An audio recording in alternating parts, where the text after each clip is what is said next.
Hello जी, good evening. कैसे हो आप सभी लोग? आई होप सब एकदम बढ़िया होंगे और मस्त तरीके से अपनी पढ़ाई कर रहे होंगे। तो आज हम करने वाले हैं अपने नेशनल पावर वाले यूनिट को कंटिन्यू। इसका पार्ट वन मैंने करा दिया है, जहाँ पे मैंने आपको नेशनल पावर होता क्या है वो पढ़ाया था।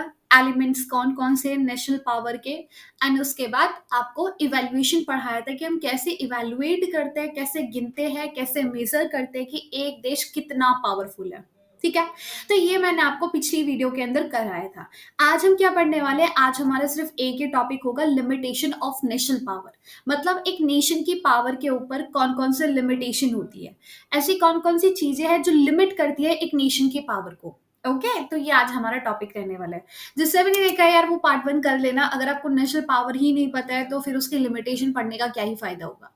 ठीक है, तो ये मैंने आपको पढ़ा दिए थे। Meaning, elements, intangible, tangible elements evaluate कैसे करते हैं, जहां पे हमने स्टैटिक, क्वालिटेटिव, कंबाइनिंग और कॉम्प्रिहेंसिव नेशनल पावर की बात करी थी। अब चलते हैं लिमिटेशन ऑफ नेशनल पावर। अब ये लिमिटेशन का मतलब क्या है? खामियां नहीं है। मतलब कौन कौन सी ऐसी लिमिटेशन है जो क्या करती है, नेशनल पावर को लिमिट करती है। मतलब एक तरीके से ऐसी कौन कौन सी चीजें हैं जो एक देश की पावर को क्या करती है, लिमिट करती है। अभी हमने देखा नेशनल पावर क्या होता है। नेशनल पावर क्या होता है बताइएगा मुझे, जल्दी बताइएगा। नेशनल पावर मतलब एक देश कितना पावरफुल है, कितनी उसकी एबिलिटी है कि वो अपने डिसीजन को, अपने गोल्स को अचीव कर सकता है।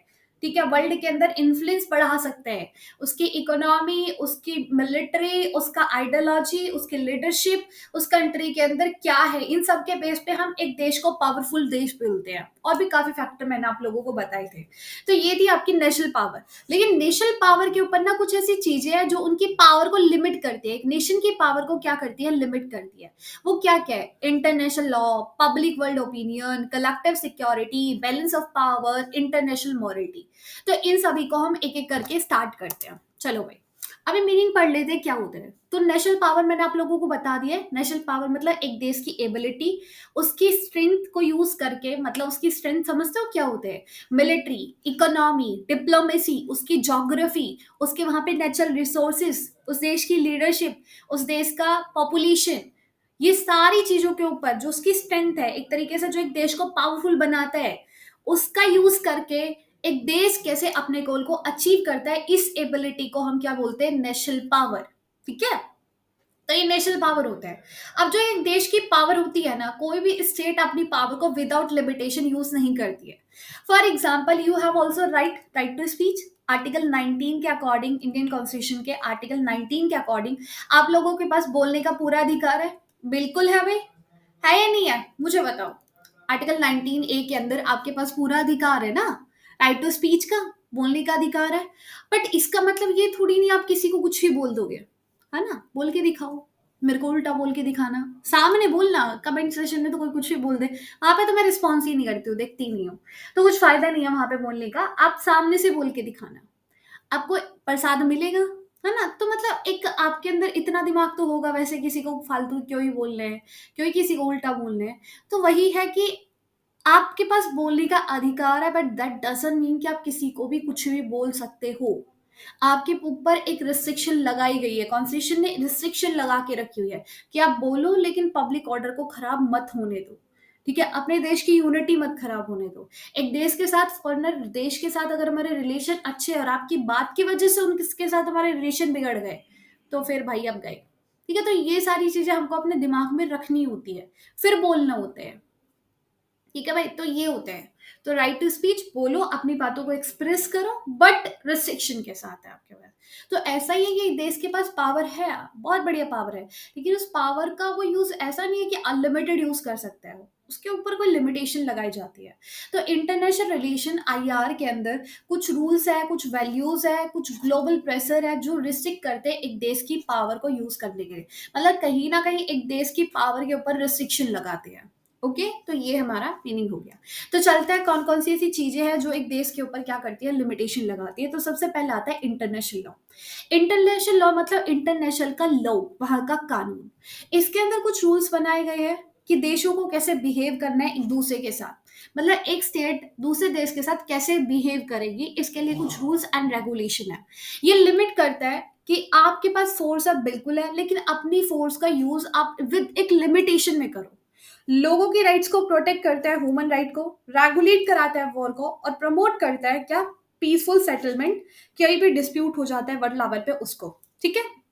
तो इंटरनेशनल लॉ का यही काम होता है कि अगर देश के पास अपनी फोर्स है तो उसका यूज वो एक लिमिटेशन में करे, ह्यूमन राइट को हर जगह प्रोटेक्ट किया जाए, अगर कहीं भी वॉर हो रहा है तो उसको रेगुलेशन के साथ उसको रेगुलेट किया जाए, और वर्ल्ड लेवल पे पीसफुल तरीके से क्या हो, अगर कोई देशों के बीच में वॉर है, डिस्प्यूट है, कॉन्फ्लिक्ट है, तो उसको पीसफुल तरीके से सेटल किया जाए।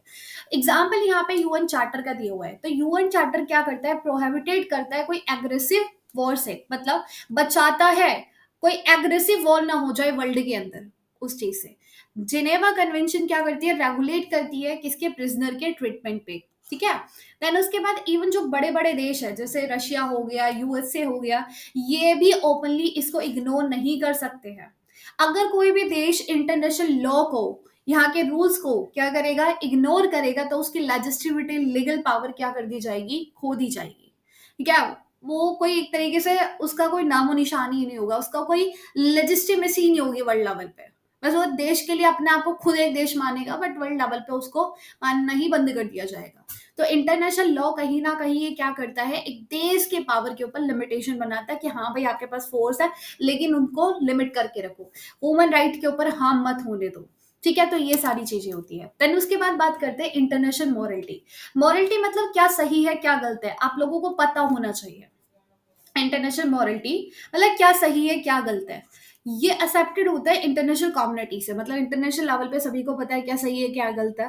फॉर एग्जाम्पल अगर आपने मेडिवल हिस्ट्री पढ़ी है या पुराने समय की वॉर वगैरह पढ़ी है, तो आपने देखा होगा कि अगर कोई भी राजा या दूसरे राजा के साथ लड़ाई करते हैं तो कुछ रूल्स होते हैं। फॉर एग्जाम्पल एक राजा लड़ने के लिए आया है दूसरे राजा से, तो भाई ऐसा नहीं है कि वो सीधा लड़ना स्टार्ट कर देगा, दोनों हाथों में तलवार होगी तभी वो तलवार चलाएगा। मतलब जो सामने वाले के हाथ में तलवार है तो तभी वो राजा तलवार करके उसके ऊपर हमला करेगा। ऐसा नहीं कि भाई उसके हाथ में कुछ भी नहीं है और वो उसके ऊपर तलवार से अटैक कर दे, नहीं। एक रूल होता है, अगर सामने वाले ने तलवार गिर दी है तो वो भी गिर देगा, ठीक है। तो ये एक रूल है कि इक्वल होकर लड़ाई करनी है। अगर शाम का टाइम हो गया, दिन छिप गया, तो उसके बाद अटैक नहीं कर सकते।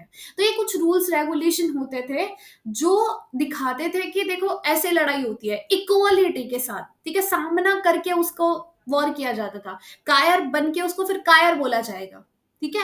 तो ऐसा होता है ये। तो मोरलिटी मतलब क्या सही है क्या गलत है, तुम गलत तरीके से वॉर लड़ रहे हो, कायर की तरह तुम वॉर लड़ रहे हो, तो तुम्हारी कोई वही नहीं है ना, मान्यता ही नहीं है इस चीज की। तो जैसे जीनोसाइड हो गई, स्लेवरी हो गई, रेशियल डिस्क्रिमिनेशन हो गया, केमिकल वेपन का यूज हो गया, इन सबको ना वर्ल्ड लेवल पे निंदा की जाती है, बुराई की जाती है। अगर तुम इन सब चीजों का यूज कर रहे हो, एक पावरफुल नेशन होने के बाद भी तुम इतने पावरफुल हो, लेकिन अपनी चीजों को, मतलब अपनी पावर को इन सब चीजों में यूज कर रहे हो, तो कुछ फायदा नहीं है। बोले ये सब नहीं है।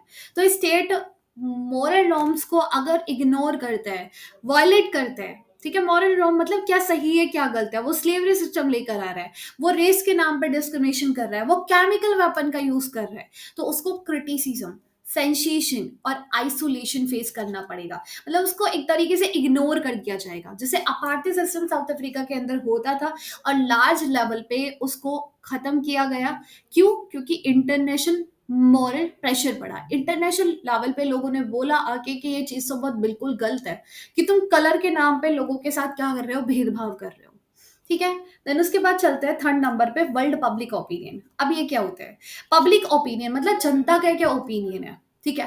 वो जनता का क्या ओपिनियन है एक स्टेट के काम के ऊपर, मतलब एक स्टेट क्या काम कर रही है, जैसे मीडिया हो गई, एनजीओ हो गई, इंटेलेक्चुअल्स हो गए, ग्लोबल प्रोटेस्ट हो गए, ये सभी के सभी क्या करते हैं, एटीट्यूड बनाते हैं।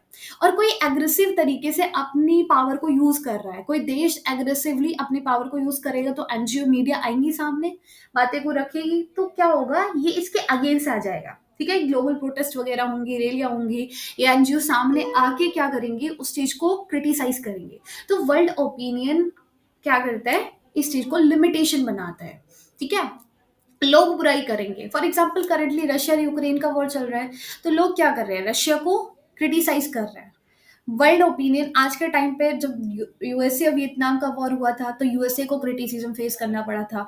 आज के टाइम पे रशिया को करना पड़ रहा है। तो मॉडर्न टाइम पे जो सोशल मीडिया है वो कहीं ना कहीं जो एक देश के एक रॉन्गफुल एक्शन होते हैं, जो गलत डिसीजन होते हैं, गलत तरीके से वो अपनी पावर को यूज करती है, तो उसको सोशल मीडिया से वो चीजें कभी छिपती नहीं है, वो सामने आती है। जब जनता के सामने आती है लोगों को सच्चाई पता चलती है और फिर इंटरनेशनली पब्लिक का प्रेशर बनता है एक देश के ऊपर। ठीक है, आगे चलते हैं balance of power. Balance of power मतलब एक देश स्ट्रांग है, ठीक है, बट दूसरा देश को यूनाइटेड होना पड़ेगा उसको काउंटर करने के लिए। ठीक है, मतलब दूसरे को भी यूनाइट होना पड़ेगा, मतलब एक सिंगल देश पूरे वर्ल्ड के ऊपर अपना डोमिनेशन ना बना के रखे। भाई दूसरा देश एक नेशन के पूरे वर्ल्ड के अंदर डोमिनेशन ना रखे। एक देश बहुत पावरफुल है, दूसरा वाला उसके सामने पावरफुल नहीं है, लेकिन अगर उसके साथ तीन चार देश और मिल जाए तब तो उससे ज्यादा पावरफुल बन जाएगा ना। तो वही है कि एक देश को पूरे वर्ल्ड लेवल पे डोमिनेंट मत होने दो। कोल्ड वॉर के टाइम पे यूएसए और यूएसएसआर दोनों बैलेंस में थे या नहीं? थे ना। बाद में यूएसए ने क्या करा, नेटो बनाया। ठीक है, किसको? यूएसएसआर को काउंटर करने के लिए, मतलब एक तरीके से बैलेंस में रखने के लिए। तो ये एक देश पावरफुल है और वो अपनी पावर का यूज ना करे इस चीज से बचाता है, प्रिवेंट करता है। आगे चलते हैं कलेक्टिव रिस्पॉन्सिबिलिटी। ये क्या है? तो कलेक्टिव रिस्पॉन्सिबिलिटी का मतलब होता है कि all nation agree to act together against any aggression. मतलब यहाँ पे सभी के सभी जो देश होते हैं वो एग्री करता है कि अगर कल को कुछ भी होगा, एग्रेसिव कुछ भी होगा, तो उसके अगेंस्ट हम सब मिलकर एक्ट करेंगे। ठीक है, यूएन का जो प्रिंसिपल है वो इसी की बेस है कि अगर किसी के ऊपर भी अटैक होगा तो वो माना जाएगा कि हम सबके ऊपर अटैक हो रहा है। ठीक है, तो एग्जाम्पल दे रखा है कि यूएन का जो एक्शन था किसके, इराक के अगेंस्ट 1999 के अंदर, जहाँ पे कुवैत को इन्वेड किया गया। तो ये सब क्या था? ये यूएन का यही प्रिंसिपल था कि अगर तुम अटैक करोगे तो हम सब मिलकर इसके ऊपर रिटेलिएट करेंगे। ठीक है, तो ये बचाता है एक इंडिविजुअल नेशन कि अपनी पावर को एग्रेसिव तरीके से यूज ना करे। ठीक है, तो अगर वो एग्रेसिव तरीके से यूज करेगी तो सभी के सभी देश मिलकर उसके अगेंस्ट रिटेलिएट करेंगे। ओके भाई, तो नेशनल पावर जरूरी है, एक देश की पावरफुल नेशन होना बहुत जरूरी है। भाई जब तुम एक पावरफुल नेशन नहीं रहोगे तो तुम्हारी कोई नहीं सुनेगा, तुम अपने गोल्स को अचीव नहीं कर पाओगे, तुम इन्फ्लुएंस नहीं कर पाओगे, जो तुम अचीव करना चाहते हो वो नहीं कर पाओगे। ठीक है, तो एक देश का पावरफुल होना बहुत जरूरी है, यस। बट इसका मतलब ये नहीं कि तुम पावरफुल हो तो उस चीज को अनलिमिटेड तरीके से यूज करो अपनी पावर को, नहीं। अपनी पावर को यूज करो बट एक रिस्ट्रिक्शन के साथ। ठीक है, तो पावर को अनलिमिटेड तरीके से विदाउट रिस्ट्रिक्शन के यूज नहीं करना चाहिए। क्या वहां पे चल रहा है pen? International law, morality, world opinion और बैलेंस ऑफ पावर, ये सभी चीजें क्या करती है, एक चेक लगाती है एक देश की अपनी पावर को मिसयूज ना करे। तो आज का जो मॉडर्न वर्ल्ड है, एक ट्रूली पावरफुल देश उसको बोला जाता है जो कि बैलेंस करके रखता है अपने देश के इंटरेस्ट को भी, और तो और दूसरा इंटरनेशनल रिस्पॉन्सिबिलिटी को भी निभाता है। मतलब जो उसके गोल है उनको भी वो अचीव कर रहा है, वो पावरफुल नेशन है। दूसरा जो इंटरनेशनल रिस्पॉन्सिबिलिटी है, जो लॉ है इंटरनेशनल लेवल पे, जो पब्लिक मोरल है, उन सबको भी ध्यान में रख रहा है, तब उसको एक पावरफुल देश माना जाएगा। ना कि जो इन सभी चीजों को इग्नोर करके चलेगा और अपनी मनमानी करेगा, अपनी पावर का मिसयूज करेगा, उसको एक नेशनल पावर नहीं, एक पावरफुल नेशन नहीं माना जाएगा, उसको एक स्ट्रॉन्ग नेशन नहीं मान सकते। ठीक है, तो ये थी लिमिटेशन जो एक देश के ऊपर क्या करती है, उसकी पावर को लिमिट करती है। तो सबसे पहले हमने इंटरनेशनल लॉ की बात करी, दूसरा हमने इंटरनेशनल मॉरलिटी की बात करी, तीसरा हमने वर्ल्ड पब्लिक ओपिनियन देखा, देन उसके बाद बैलेंस ऑफ पावर, मतलब एक पावर को बैलेंस करना है। ठीक है, उसके बराबर लेकर आना है। ठीक है जी, देन उसके बाद मैंने आपको कलेक्टिव रिस्पॉन्सिबिलिटी पढ़ाया और बस खत्म। तो ये सारी चीजें हैं जो एक देश के ऊपर लिमिटेशन बनाती है। तो आपका यूनिट सेकंड भी खत्म होता है, कल हम करेंगे यूनिट थर्ड। सो बने रहे, अपना ध्यान रखना, ख्याल रखना। अगर आप लोगों को कोई भी डाउट है, कोई दिक्कत परेशानी है तो कमेंट में पूछ लेना। और क्लास की पीडीएफ आपको टेलीग्राम पे मिल जाएगी, टेलीग्राम का लिंक आपको डिस्क्रिप्शन बॉक्स में मिल जाएगा। सो बाय, टेक केयर, अपना ध्यान रखना, ख्याल रखना। All the very best. जय श्री राधे राधे।